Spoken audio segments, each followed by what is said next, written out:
If you think about it, I mean, it's really common sense. I mean, some of the research shows that, 90% of the thoughts that we think on a daily basis are the same thoughts as the day before. So if you think that your thoughts have something to do with your destiny, and 90% of your thoughts are the same known thoughts that you're always thinking, then your life should stay the same. Hello guys!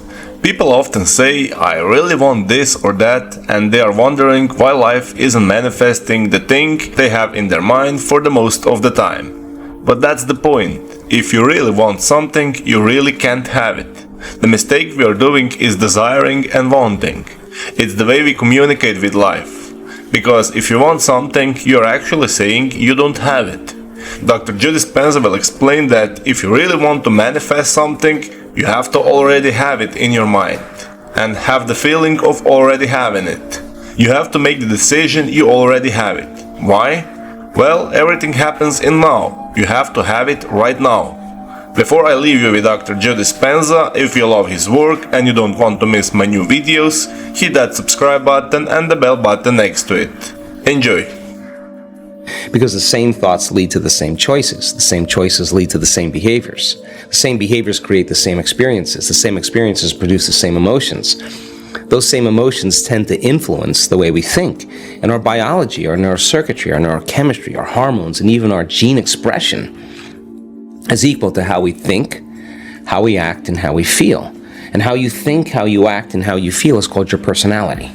And your personality creates your personal reality. That's it. So then it makes sense then, if you want to create a new personal reality, a new life, you're going to have to change your personality. And you got to start thinking about what you've been thinking about and change it. You got to become aware of your unconscious habits and behaviors, even how you speak. Then you have to look at the emotions that you live by every single day and decide, do these emotions belong in my future? So many people try to create a new life as the same person. Right. In order to create a new personal reality, you got to change your personality. So the principle in neuroscience says that nerve cells that fire together wire together.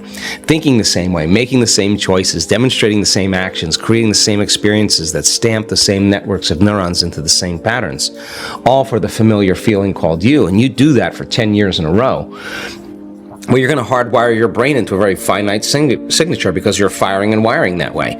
And that box in the brain, that becomes our personality, becomes our identity. And by the time we're 35 years old, for the most part, we've done something so many times that the body now knows how to do it as well as the mind, and that's a habit.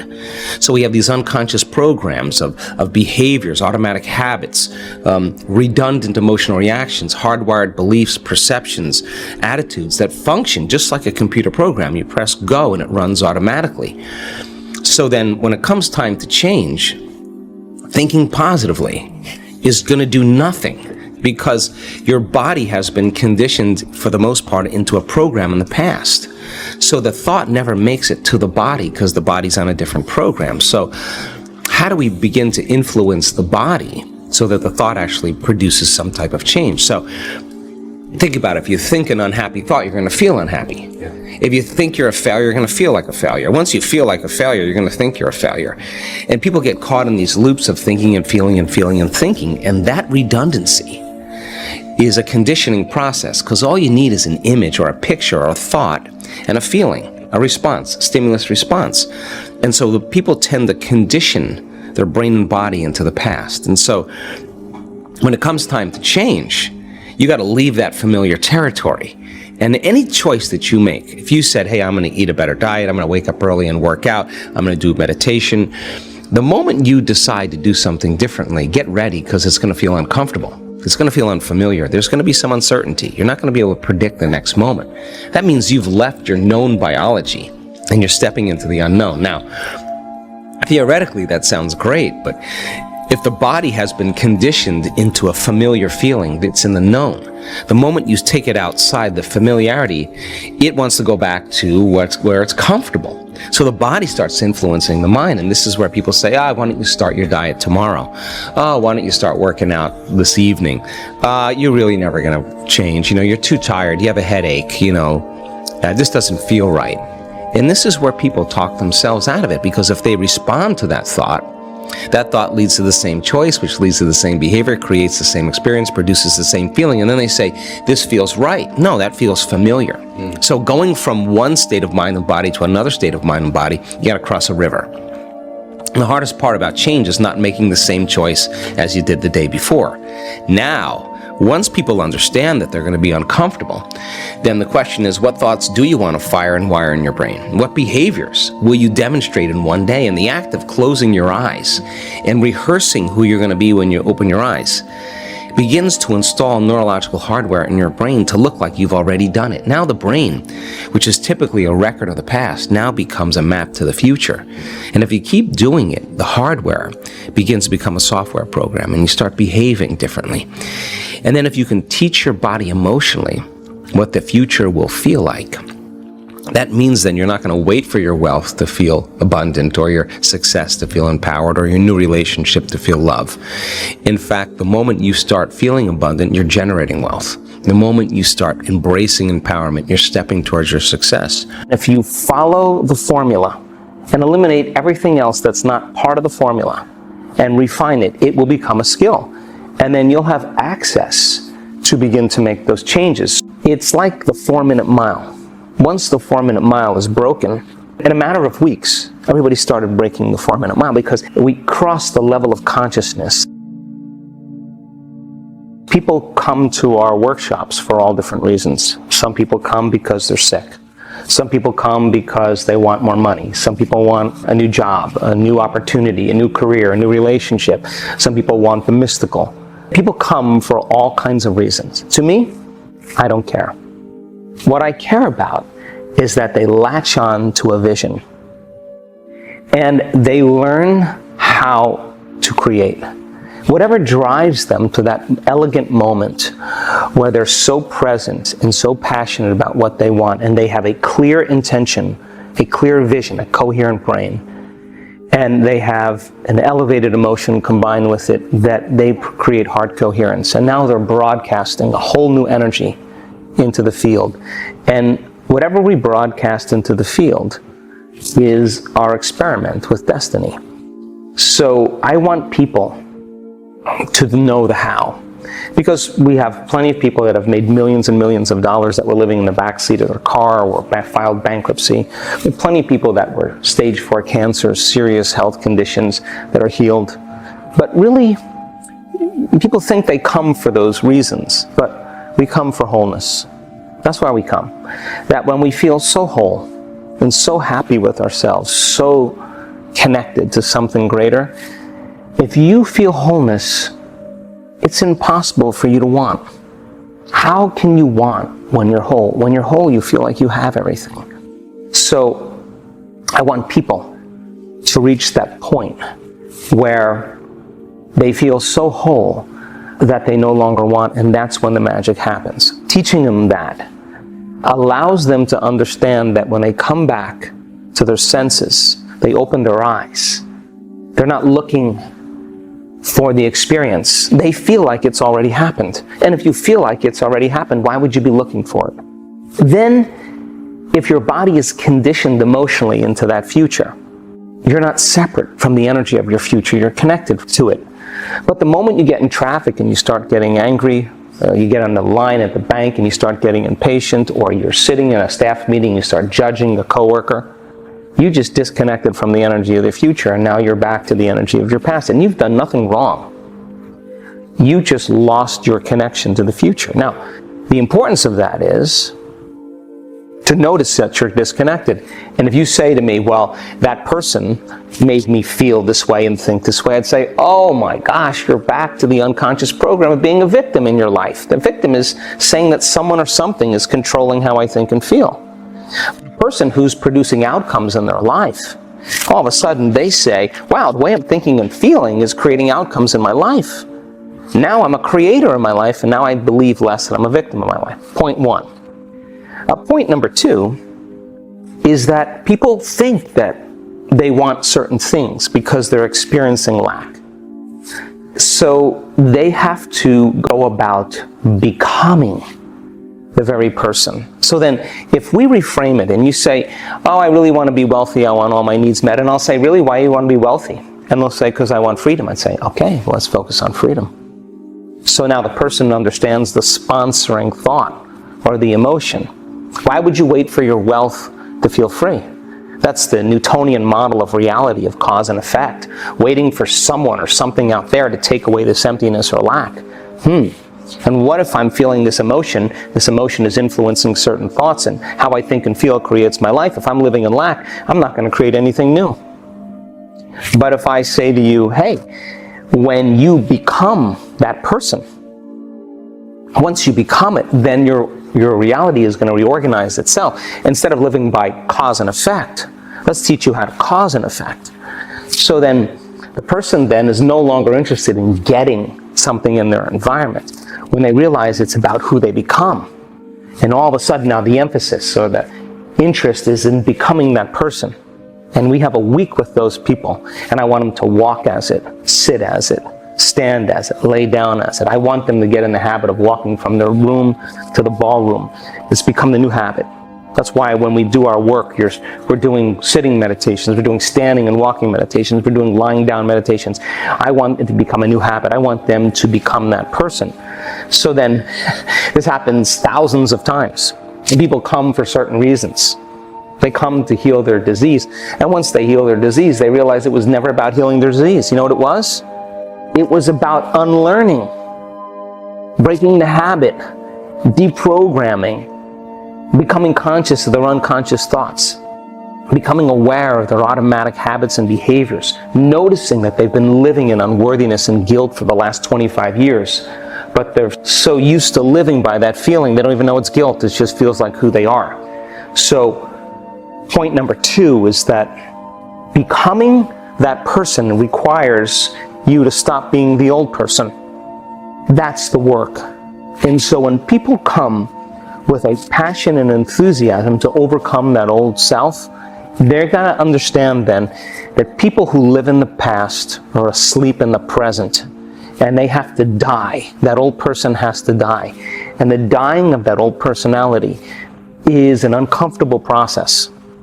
But if you apply the formula, when you're in that uncomfortable process, you will literally begin to become somebody else. So when they start becoming that person, they'll say, I thought I wanted wealth, but I really don't want wealth, I want this. And all of a sudden, here come the synchronicities, the opportunities, the serendipities, the coincidences, the wonderful, wonderful events start unfolding in their life. And they're going to say to you, I'm not doing anything, because they took care of the past personality, because your personality creates your personal reality. And your personality is made up of how you think, how you act, and how you feel. So then if they're no longer thinking the same way, no longer acting the same way, no longer feeling the same way, they're thinking differently, they're acting differently, they're feeling differently, and they return back into their lives, they're able to maintain that modified state of mind and body. That's the new habit. They're embodying that energy. Then all of a sudden, people in their life are going to say, something's different about you. Something happened to you. Because the person's not showing up in the unconscious, predictable habit of themselves. And they're outstanding because they're not reacting emotionally. They've overcome that sitting in their meditations. They're no longer judging. They took care of those circuits, the hardwired programs.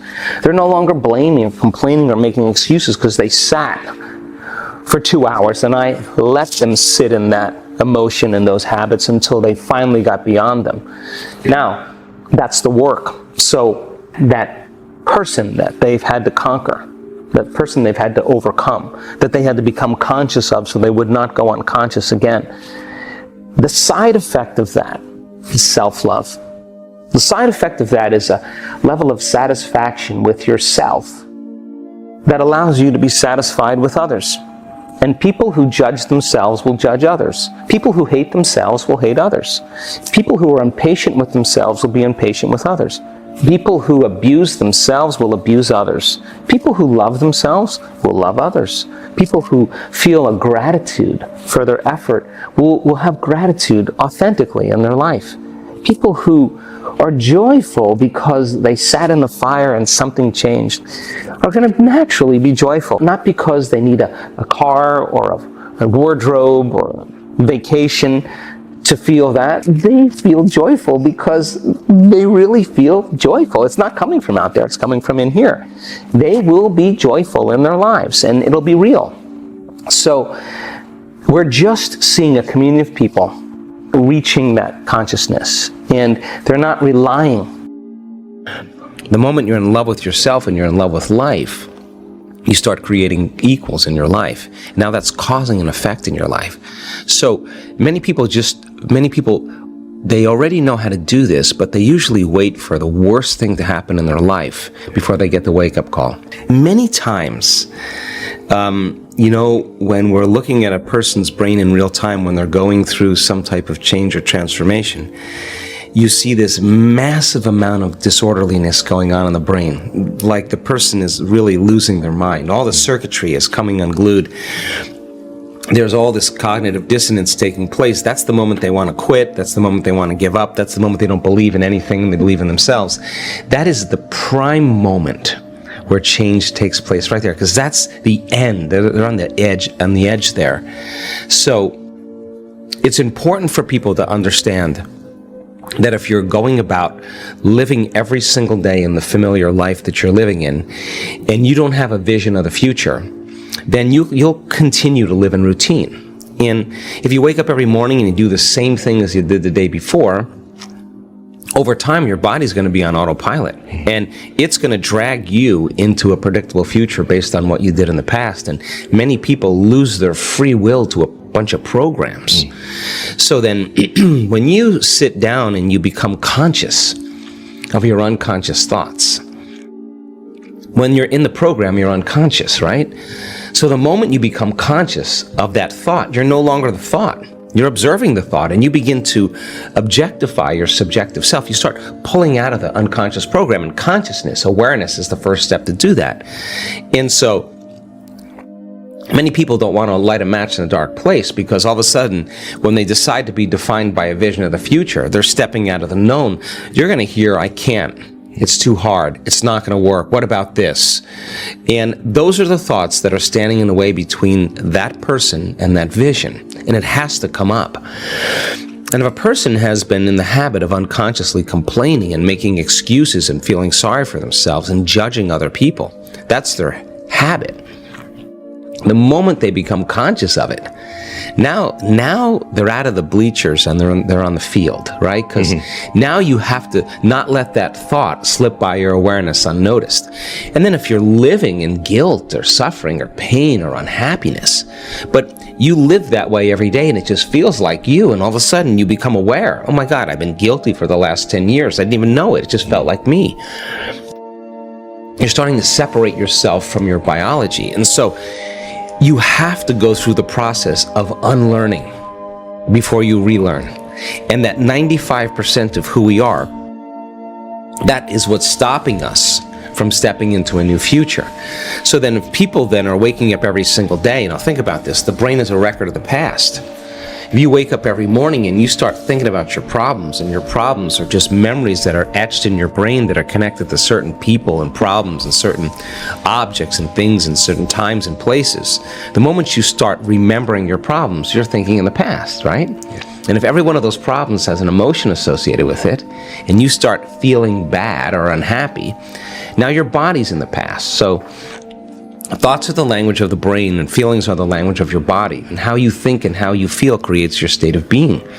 So most people then, they start their day in the familiar past. Then they get up and they run through a routine series of behaviors, and their body's now habituated on autopilot into a predictable future. That's the known. So the familiar past, the predictable future are both the known. There's only one place where the unknown exists, and that's the present moment. So then, when you're creative, you got to be present. You got to pay attention to be creative, and that defies or goes against the programming. And so then there has to be some type of waging of intention that's greater than those programs. And most people, they get uncomfortable. They'd rather just get on their cell phone or, turn on the TV and watch a football game or distract themselves from that feeling. But when people really make up their mind to change, they have to come up against those feelings, those habits, those hardwired attitudes. And it takes a great act of will. But when we do it, The side effect is we see changes not only in our health, but in our lives as well. And then we say, wow, that really worked. And now we're the example of truth. That's what makes it so cool. You have certain skills, certain good habits, certain ways that you execute, and you think you want to take that into your future. Yeah. But don't take your lack or your insecurity. Don't take your pain or your misery. That stays. Yeah. And if you can't think greater than how you feel in your life, then you're thinking in the past, and your life will stay the same. So teaching people how to break out of the biology of their hardwired programs, the biology of the conditioning emotionally of their body, the biology of their habituations is a process that requires a great amount of energy and awareness. But people are doing it, and they're doing it really successfully. Yeah. That's how powerful we are. You could actually, like, the story we tell ourselves is how we perceive the world. And so then when we create the difficulties in our life, it reaffirms the belief that life is hard, that it's really someone out there that's doing it to us, that it's a circumstance in the past that created this. Okay, let's take away the person that did it. Let's shoot him to the moon. Let's erase your past. Now what are you going to do now? You still got to do something, right? You're still alive. And I say we already know how to do this. We already know how to do this. We're wired to be creators. We're wired to do this. The thing that stops us, for the most part, in doing it is really the hormones of stress, because living in stress constantly is living in survival, and living in survival is living in emergency. In an emergency, it's not a time to create. In an emergency, it's not a time to open your heart. It's not a time to learn. It's not even a time to sit still. So most people then that are living in stress and living in survival, they can't believe in a future yet because it's not a time to create. So getting people to that point where they make up their mind, and they make up their mind enough to begin to think, there's got to be a better way, there's got to be something else. That awakening process typically happens when people reach their lowest denominator. They hit rock bottom, because then they can see themselves through the eyes of somebody else. You feel so altered, you're not returning any texts. You feel so altered, you don't want to go to dinner with your buddies. You feel so altered, you don't want to watch your favorite TV show. You're just disconnected. And that's when you start observing yourself. But my message is, why wait for that?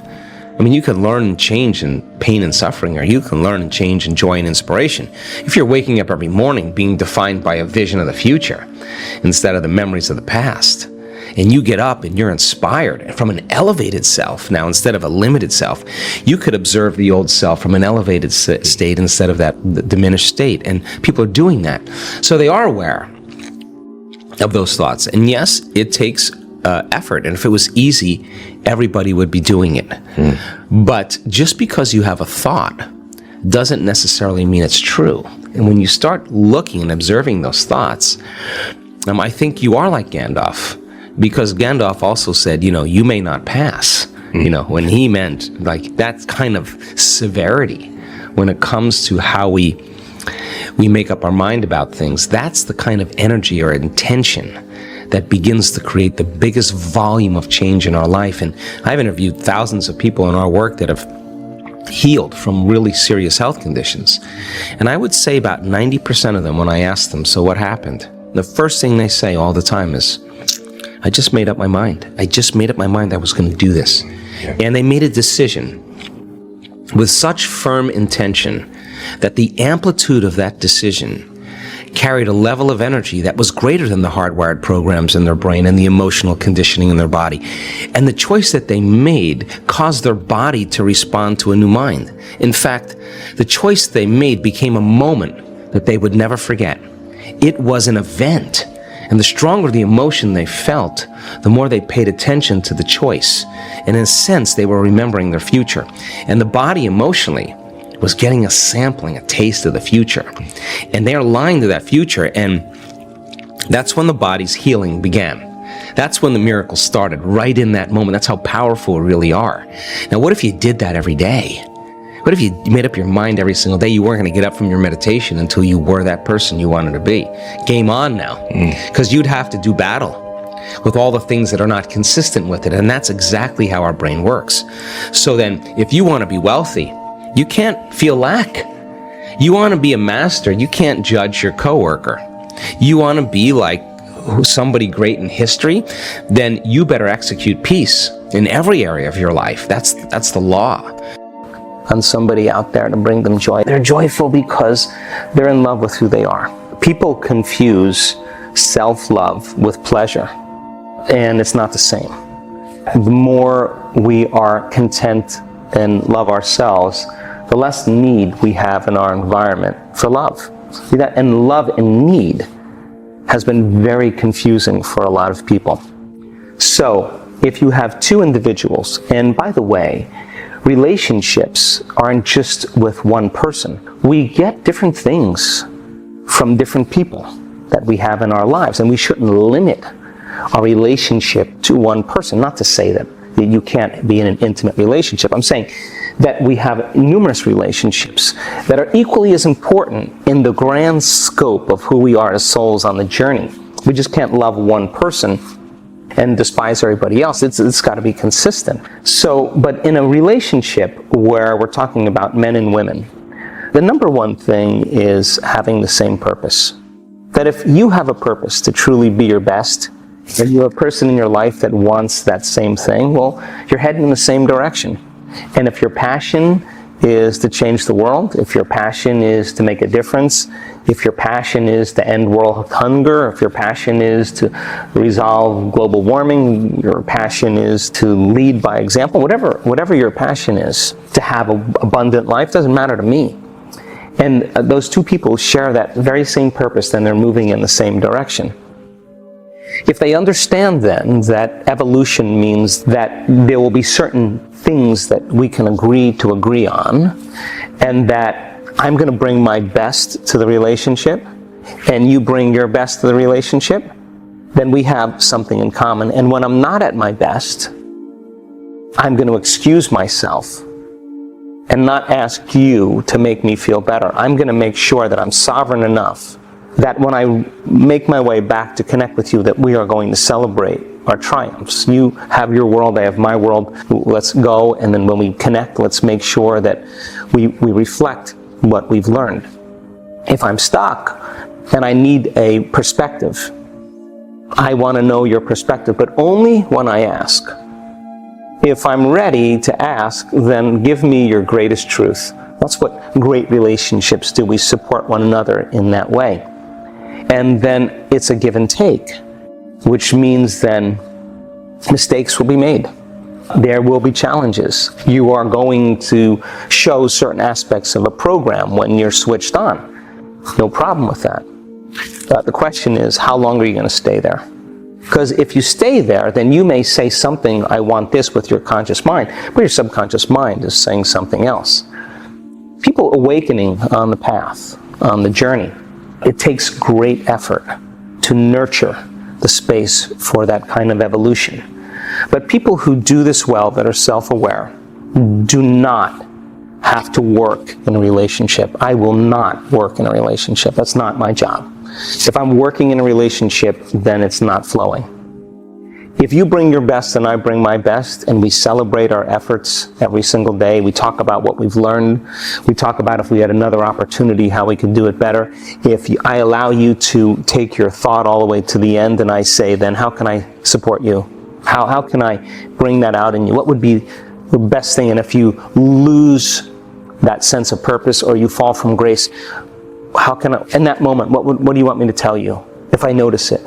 To tell me the exact words, like, you're doing it again. Okay. Not like, you're doing it again, but like, hey, you're doing it again. So that the person can, get back on purpose. Now that begins to create a great bond. And that bond is built on true love. So when you have a relationship where you are overcoming needs, you're overcoming the belief of the way relationships should be based on our observation of our own parents and the way they treated one another. When you really are working for something greater than yourself, as a purpose or a truth, and you share that same purpose, there's a bond that happens automatically that's intangible, that requires less work. It's not working on the relationship. It's about working on yourself. And I think that we have in our community people who demonstrate that beautifully. And the side effect of it is that they have magic in their lives.